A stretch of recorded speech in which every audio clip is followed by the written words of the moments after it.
ছোটবেলায় স্কুলে যাবার ইচ্ছা না থাকলে যা করতাম।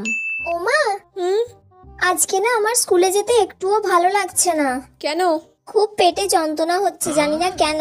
সকালবেলা ঘুম থেকে ওঠা থেকেই খুব পেটে যন্ত্রণা হচ্ছে। আচ্ছা, আবার নতুন ধরনের বাহানা শুরু হয়ে গেল। হ্যাঁ, আজকে তোর এমন অবস্থা করব না সারাদিন যে তুই আর কোনোদিন বলবি না যে আমি স্কুলে যাব না। ঠিক আছে, যা রেস্ট নে। আচ্ছা ঠিক আছে মা। এই মা, না টিফিন হয়ে গেছে, খেয়ে নিবি চল। আজকে টিফিনে কি খাবো গো মা? কাঁচকলা সিদ্ধ আর মুড়ি।